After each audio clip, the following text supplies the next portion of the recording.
people. వారు ఎక్కడైతే సువార్త ప్రకటించబడలేదో ఆ గ్రామాలన్నిటికీ చొచ్చుకొని వెళ్ళిపోతున్నారు లోపలికి. And all these places are the places which David Livingstone has moving around. ఈ స్థలాలన్నిటిలో కూడా డాక్టర్ డేవిడ్ లివింగ్స్టన్ ఆ మిషనరీ ఆయన వెళ్ళి ఈ ప్రాంతాలన్నిటిలో సువార్త అందించారు ఆ దినాల్లో. How many of you heard about David Livingstone? మీలో ఎంతమంది డేవిడ్ లివింగ్స్టన్ ఆయన పేరు విన్నారు? చేయతని కనబడండి, పూర్తి ఎత్తండి.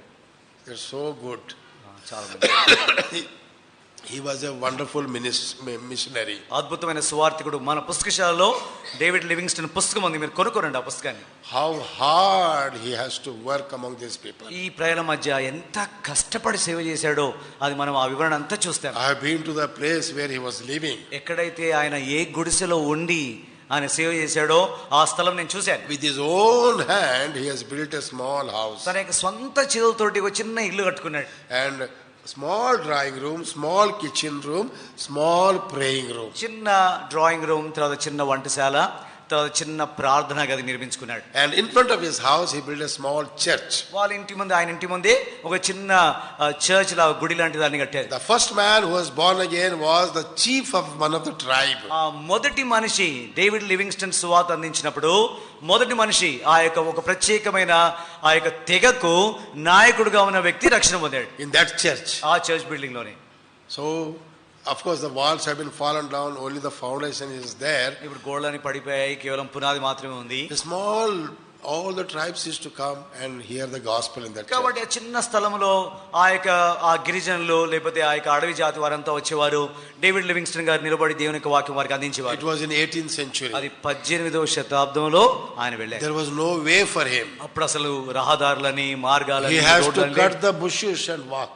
ఆయన అడ్డం వచ్చిన పొదలని నరుక్కుంటూ ఆ విధంగా వెళ్ళేవాడు. So many times he was attacked by the wild animals. ఎన్నోసార్లు ఆ యొక్క క్రూరమైన జంతువులు ఆయన మీద దాడి చేశాయి. Once the lion attacked him. ఒకనాడైతే ఒక పెద్ద సింహమే ఆయన మీద పంజా కొట్టింది. And whole this shoulder was completely, crushed. పూర్తిగా ఆయన భుజమనే అది చీల్చేయడానికి ప్రయత్నించింది. And somehow that another person was also trying to shoot the lion. He saw him and fallen upon him, and maybe because of fear, or maybe God's plan, and it was just went without doing any further harm. తర్వాత ఇంకో వ్యక్తి ఆయన దాన్ని shoot చేయడానికి ప్రయత్నించాడు. ఆ తర్వాత భయపడి ఇంకా ఏ హాని చేయకుండా వెళ్ళిపోయింది. But his shoulder was completely damaged. కానీ డేవిడ్ లివింగ్స్టన్ ఆ యొక్క భుజం మాత్రము బాగా దెబ్బ తగిలింది. With 1.5 hand he was serving the Lord. కాబట్టి ఆ యొక్క 1.5 చెయ్యి అంటే పూర్తిగా పనిచేయడం లేదు కదా, దాంతోనే ప్రభు సేవ చేస్తూ వచ్చాడు. Walk without water miles together. నీళ్లు లేకుండా కొన్ని మైళ్ళ తరబడి నడుచుకుంటూ వెళ్ళేవాడు. 4 days he and that chief who has been born again, and then his children, small children, 4 days they traveled without water. 4 దినములు నీళ్లు లేకుండా నడిచారు. ఆ ట్రైబల్ చీఫ్ ఆయన రక్షణ పొందినాడు. ఆయన పిల్లలు వాళ్ళందరితో కలిసి నడుచుకుంటూ వెళ్ళారు. Somebody on 5th day somebody gave me 1 bottle of water. ఎవరో 5వ దినమున ఒక నీళ్ళ బుడ్డి వాళ్ళకి ఇచ్చారు. And 6 or 7 people they drank out of that. అప్పుడు 6-7 మంది ఆ యొక్క నీళ్లు త్రాగినారు వాళ్ళు. I was wondering what made him to suffer like that. And sir, నాకు ఆశ్చర్యమైంది, ఇంత ధనిక దేశాన్ని విడిచిపెట్టి ఆ క్రూరమైన చీకటి ప్రదేశం ఆ దేశంలోకి వెళ్ళి ఎందుకైనా సేవ చేయాలి, ఎందుకింత సమర్పించుకోవాలి అనే తలంపు నాకు వచ్చింది. As they were traveling, a small child died with some disease.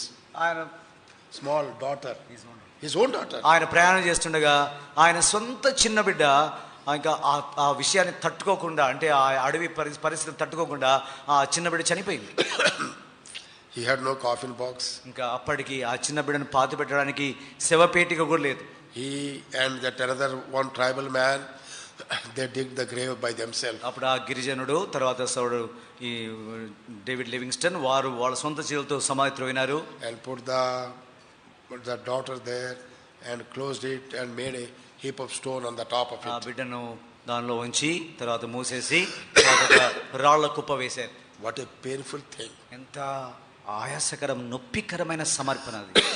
He did not leave them and ran away. విడిచిపెట్టి అయ్యో నా బిడ్డ చనిపోయింది కదా అని విడిచిపెట్టి పారిపోలేదు. He continued to serve the Lord. ఆయన ఎడతెగక అక్కడే సేవ చేస్తూ His wife became sick. ఆయన భార్య వ్యాధిగ్రస్తురాలైంది. They have no proper food to eat. సరైన భోజనం లేదు. And very rarely they used to get good food. తర్వాత ఎంతో అరుదుగా మంచి భోజనం వారికి దొరికేది. And walked by foot miles together. కొన్ని మైళ్ళ దూరము కాలి నడకతో నడుస్తూ వెళ్ళేవారు. Living in a small hut. He's a Scottish, but with all pleasures he could have lived, but he came and suffered for Christ. చూడండి, ఆ యొక్క ఐశ్వర్యవంతమైన దేశంలో, ఆ ఇంగ్లాండ్ దేశంలో అన్ని సుఖ సౌఖ్యాలతో తులుదూతూ ఉండొచ్చు. అయితే ప్రభు కొరకే అంతా విడిచిపెట్టి ఆ శ్రమలో సువార్త ప్రకటిస్తూ జీవించారు. Finally he also died there. His wife died and finally he also died. చివరిగా డాక్టర్ డేవిడ్ లివింగ్స్టన్ కూడా అక్కడే చనిపోయారు. Then those people, they never wanted to send the body to England. ఇంకా ఆ యొక్క దైవజనుని యొక్క భౌతిక కాయాన్ని ఇంగ్లాండ్ దేశానికి పంపించడానికి వారికి ఇష్టపడలేదు. But it was forced by those people that body has to be sent there. కానీ ఆ యొక్క ప్రభుత్వం వారికి ఆజ్ఞ జారీ చేశారు కాబట్టి చివరికి వారు ఇంగ్లాండ్ దేశం వారు వచ్చి ఆయన భౌతిక దేహాన్ని వారు తీసుకుని వచ్చారు. But before that, కానీ దానికి ముందు this African people they have removed his heart. Africa వాళ్ళు ఏం చేశారంటే ఆయన గుండెను బయటికి తీశారు. And his heart was buried in Africa. ఇంకా ఆయన మమ్మల్ని ఎంతగానో ప్రేమించాడు, మా కొరకై ఎంతో ఆయన తన ఆప్యాదించబెట్టాడు కాబట్టి ఈ గుండె మా ఆఫ్రికాలోనే మేము పాతి పెడతామని వాళ్ళు ఇష్టపడ్డారు. So David Livingstone have two graves. కాబట్టి డేవిడ్ లివింగ్స్టన్ గారికి 2 సమాధులు ఉన్నాయి. One is in Africa, one is in England. ఒకటేమో ఇంగ్లాండ్ దేశంలో అక్కడ పాతి పెట్టినారు, ఇంకొక సమాధి ఆఫ్రికాలో ఆయన గుండెను సమాధి చేశారు. Who suffered for the Lord. ప్రభు కొరకై ఎంతో శ్రమ అనుభవించారు. On the last night, ఆ చివరి రాత్రి he was so weak. ఆయన ఎంతో బలహీనంగా He ఉన్నాడు. had no food. భోజనం లేదు. Suffering from sickness. వ్యాధితో ఉన్నారు. He got down from the cart. ఆయన తన పడక నుండి దిగాడు. And he knelt down. మోకరించాడు. Putting his head on the cart. తన యొక్క తలను ఆ యొక్క పడక మీద ఉంచాడు. And he just sat like that and praying. అలాగే ప్రార్థన చేస్తూ upon his knees. తన మోకాళ్ళ మీద A ప్రార్థిస్తూ. small boy was looking after him. ఆ చిన్న పిల్లవాడు ఆయన పరిచయం చేస్తున్నాడు. And he saw him. ఆయన చూశాడు. He said that he is praying. ఆయన ప్రార్థన చేస్తున్నాడు అనుకున్నాడు.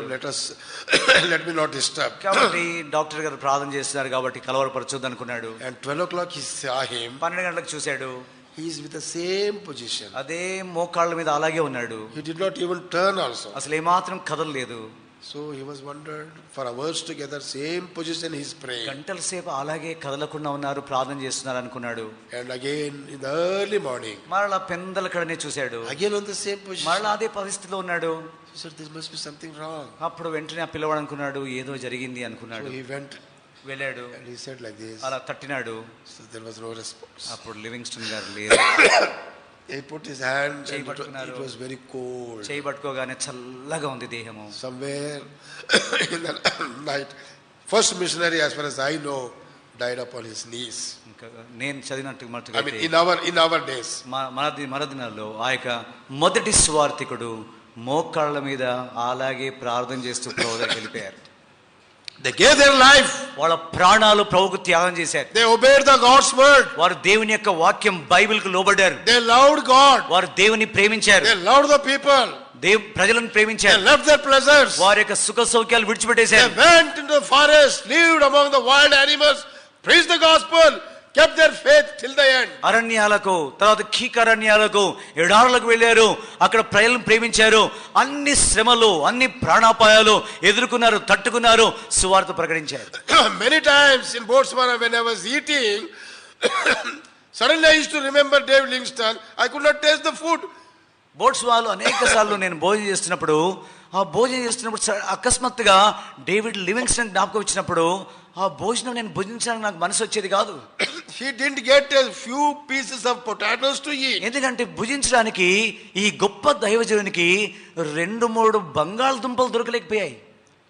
But we got such a good food. మనమైతే ఇప్పుడు అక్కడ సంఘం ఉంది కాబట్టి రుచికరమైన భోజనం వారు వడ్డిస్తారు మనకు. We have so much of pleasure here. మనకైతే ఈ దేశంలో ఎంతో సుఖ సౌఖ్యము, ఎంతో మనం సమృద్ధిగా ఉన్నాం. We have good cart. మనకు మంచి మంచం ఉంది to sleep, పడుకోవడానికి. We have cars to go. తర్వాత ఇప్పుడు మనం ప్రయాణం చేయడానికి What made him to suffer when without any of these things he could work so much? How much more we, you and all sitting over here should have to do for his purpose. ఆ దైవజనుడైతే అంతా ఉండి విడిచిపెట్టేసి ఆ చీకటి దేశానికి వెళ్ళి అక్కడ ఏమీ లేకుండా మైళ్ళ కొలది నడుస్తూ ఆయన ఉపవాసం ఉండి దాహంతో శ్రమపడుతూ సువార్త ప్రకటించాడు. మనకైతే ఇవన్నీ సదుపాయాలు ఉన్నాయి. ఇవన్నీ సదుపాయాలు కలిగి నువ్వు ఎంత వారు ఎక్కడైతే సువార్త ప్రకటించబడలేదో ఆ గ్రామాలన్నిటికీ చొచ్చుకొని వెళ్ళిపోతున్నారు. And all these places are the places which David Livingstone has moving around. ఈ స్థలాలన్నిట్లో కూడా డాక్టర్ డేవిడ్ లివింగ్స్టన్ ఆ మిషనరీ ఆయన వెళ్ళి ఈ ప్రాంతాలన్నిటిలో సువార్త అందించారు ఆ దినాల్లో. How many of you heard about David Livingstone? మీరు ఎంతమంది డేవిడ్ లివింగ్స్టన్ ఆయన పేరు విన్నారు? చేయతని కనబడండి, పూర్తి ఎత్తండి. They're so good. చాలా